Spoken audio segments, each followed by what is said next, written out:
ایک صحابی نے اپنی بیوی سے پانی مانگا۔ جب بیوی پانی لائی تو وہ سو چکے تھے۔ وہ ساری رات کھڑی رہی۔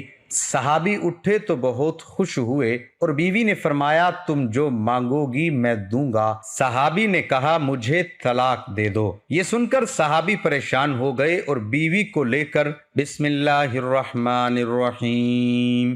ایک صحابی رسول رات کو اپنے گھر میں آرام فرما رہے تھے اور انہیں پیاس لگی تو انہوں نے اہلیہ سے پانی مانگا۔ ان کی اہلیہ صاحبہ عورت تھی۔ وہ پانی لے کر آئی تو وہ صحابی دوبارہ سو چکے تھے۔ وہ عورت اتنی خدمت گزار تھی کہ پانی لے کر کھڑی ہو گئی۔ جب رات کا کافی حصہ گزر گیا تو وہ صحابی کی آنکھ کھلی تو یہ دیکھ کر حیران رہ گئے کہ ان کی وفادار بیوی پانی لے کر کھڑی ہے۔ پوچھا تم کب سے کھڑی ہو؟ اس صحابیہ عورت نے جواب دیا کہ جب آپ نے پانی مانگا تھا میں پانی لے کر آئی تھی تو آپ آرام فرما چکے تھے، اس لیے میں نے آپ کو جگا کر آپ کے آرام میں خلل ڈالنا مناسب نہ سمجھا اور سونا بھی گوارا نہ کیا، کیونکہ میں نے سوچا کہ ممکن ہے پھر آپ کی آنکھ کھلے اور آپ کو پانی کی طلب ہو اور کوئی پانی دینے والا نہ ہو، کہیں خدمت گزاری اور وفاداری میں کوتاہی نہ ہو جائے، اس لیے میں ساری رات پانی لے کر کھڑی رہی۔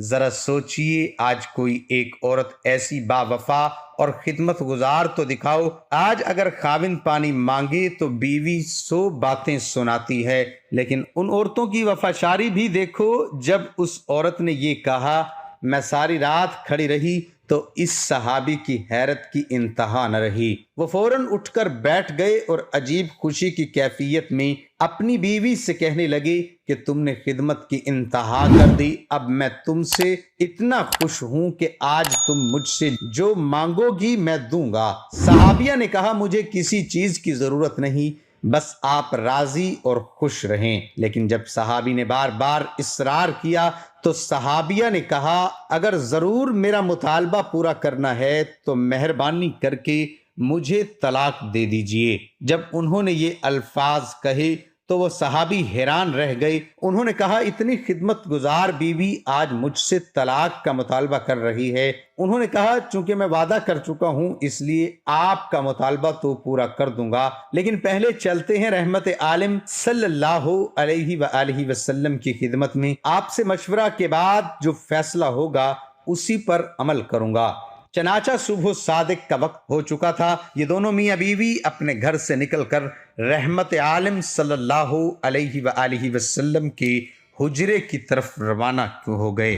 راستے میں ایک گڑھے میں صحابی کا پاؤں پھسل گیا اور وہ گر گئے۔ ان کی بیوی نے ہاتھ پکڑ کر صحابی کو اٹھایا اور کہا آپ کو چوٹ تو نہیں آئی؟ صحابی نے کہا اور تو کچھ نہیں، البتہ پاؤں میں تکلیف ہے۔ صحابیہ نے فرمایا چلیے واپس گھر چلیں۔ صحابی نے کہا اب تو قریب آ چکے ہیں۔ صحابیہ کہنے لگی واپس چلیں۔ چنانچہ جب وہ واپس گھر آئے تو صحابی نے پوچھا کہ مجھے تو سمجھ نہیں آئی کہ سارا ماجرا کیا ہے۔ صحابیہ نے کہا مسئلہ یہ ہے کہ میں نے سنا ہے کہ جسے ساری زندگی میں کوئی تکلیف نہ ہو اس کے ایمان میں شک ہے، کیونکہ جو بھی ایماندار ہوتا ہے وہ ضرور تکلیف میں آزمایا جاتا ہے۔ مجھے آپ کے ساتھ رہتے ہوئے اتنا عرصہ ہو چکا ہے لیکن آپ کو کبھی تکلیف نہیں پہنچی، اس لیے مجھے شک ہو گیا اور میں نے سوچا کہ ایسے آدمی کے نکاح میں رہنے کا کیا فائدہ جس کا ایمان مشکوک ہے، اس لیے میں نے طلاق مانگی۔ لیکن جب راستے میں آپ کے پاؤں کی چوٹ آئی تو میرا شک رفع ہو گیا کہ الحمدللہ آپ تکلیف میں آزمائے گئے اور آپ نے اس تکلیف پر صبر کیا۔ صحیح مسلم۔ یہ ہے صحابہ کرام رضوان اللہ تعالی علیہم اجمعین۔ آج تو میاں بیوی کی لڑائی زیور، کپڑوں، گھر، مکان اور اخراجات پر ہوتی ہے، ایمان اور دین کی بات تو کوئی پوچھتا ہی نہیں۔ محترم ناظرین، میاں بیوی کا رشتہ اللہ تعالیٰ کی عظیم نعمت ہے اور اس کے دوام اور پختگی کے لیے ایک دوسرے کے حقوق کا لحاظ کرنا اور باہمی الفت و محبت کو قائم رکھنا لازم اور ضروری ہے۔ چنانچہ مشکات شریف کی روایت میں حضرت ابن عباس رضی اللہ عنہ کہتے ہیں کہ رسول کریم صلی اللہ علیہ وسلم نے فرمایا، اے مخاطب شخص، تو نے نکاح کی مانند ایسی کوئی چیز نہیں دیکھی ہوگی جو دو محبت کرنے والوں کے درمیان محبت کو زیادہ کرے۔ رسول اللہ صلی اللہ علیہ وآلہ وسلم کی سیرت ہمارے لیے بہترین مشعل راہ ہے۔ حضرت محمد صلی اللہ علیہ وآلہ وسلم اپنی ازواج مطہرات اور خصوصاً حضرت عائشہ رضی اللہ عنہا سے نہایت محبت رکھتے تھے، اور یہ تمام صحابہ کو معلوم تھا۔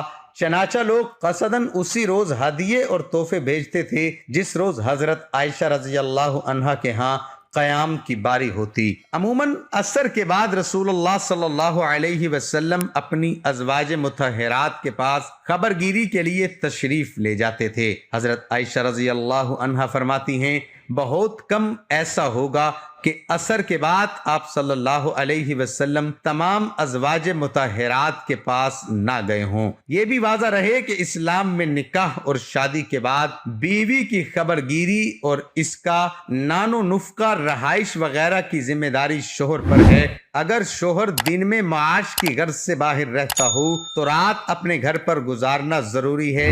بلا ضرورت گھر کے علاوہ کہیں اور قیام درست نہیں۔ اگر کوئی شخص اپنے کام کاج کی مصروفیات کے ساتھ اہل و عیال کا خیال رکھتا ہو، ان کی دیکھ بھال کرتا ہو اور ان کی ضروریات پوری کرتا ہو، کسی شکایت کا موقع نہ دیتا ہو، تو ایسا شخص شرعی احکامات پر عمل پیرا شمار ہوگا۔ بیوی بچوں کو وقت دینا اور ان کی خبر گیری مرد پر لازم ہے۔ رسول اللہ صلی اللہ علیہ وسلم کی سیرت مبارکہ میں موجود ہے کہ آپ گھر والوں کے ساتھ گفتگو فرماتے، ان کی خبر گیری فرماتے، گھریلو کاموں میں ان کا ہاتھ بٹاتے، ہنسی مذاق فرماتے، دل لگی فرماتے اور ساتھ ہی دیگر تمام امور بھی سر انجام دیا کرتے تھے۔ آپ علیہ الصلاۃ والسلام کی سیرت میں ہمارے لیے بہترین نمونہ اور اسوہ موجود ہے، لہٰذا آپ کے شوہر کا آپ سے گفتگو نہ کرنا غیر شرعی طرز عمل اور بیوی کے حقوق کی ادائیگی میں کوتاہی ہے۔ اس لیے انہیں شریعت اور رسول اللہ صلی اللہ علیہ وآلہ وسلم کے اسوہ حسنہ کے مطابق اپنے گھر والوں کے ساتھ حسن سلوک سے پیش آنا چاہیے۔ قرآن کریم اور احادیث مبارکہ میں شوہر پر بیوی کے اور بیوی پر شوہر کے حقوق بڑی اہمیت کے ساتھ بیان کیے گئے ہیں۔ ان تعلیمات کا حاصل یہ ہے کہ بیوی کو چاہیے کہ وہ اپنے شوہر کو اپنے سے بالا تر سمجھے، اس کی وفادار اور فرما بردار رہے، اس کی خیر خواہی اور رضا جوئی میں کمی نہ کرے، اپنی دنیا اور آخرت کی بھلائی اس کی خوشی سے وابستہ سمجھے، اور شوہر کو چاہیے کہ وہ اپنی بیوی کو اللہ کی عطا کی ہوئی نعمت سمجھے، اس کی قدر، اس سے محبت کرے۔ اگر اس سے غلطی ہو جائے تو چشم پوشی سے کام لے، صبر و تحمل اور دانش مندی سے اس کی اصلاح کی کوشش کرے، اپنی استطاعت کی حد تک اس کی ضروریات اپنی طرح پوری کرے، اس کی راحت رسانی اور دل جوئی کی کوشش کرے۔ نیز آپس کے اتفاق و محبت کے لیے تقوی اور خوف خدا بنیاد ہے۔ نماز اور شرعی احکام کا اہتمام کیا جائے، ایک دوسرے کے حقوق ادا کرنے کی فکر کی جائے، باہمی معاملات میں صبر و تحمل سے کام لیا جائے۔ آپ شوہر کی خوب خدمت کریں، انہیں خوش رکھنے کی کوشش کریں، اور قرآن کریم کی مندرجہ ذیل آیت مبارکہ کا ہر فرض نماز کے بعد 11 بار ورد کر کے صدق دل سے دعا کریں۔ اللہ تعالی ہم سب کو میاں بیوی کے پورے حقوق ادا کرنے کی توفیق عطا فرمائے، اور ہم سب کو 5 وقت نماز باجماعت ادا کرنے کی توفیق عطا فرمائے، ہمیں دین حق پر چلنے کی توفیق عطا فرمائے، آمین ثم آمین۔ تمام حضرات کمنٹ باکس میں اللہ تعالیٰ کے 99 ناموں میں سے ایک نام ضرور ٹائپ کریں۔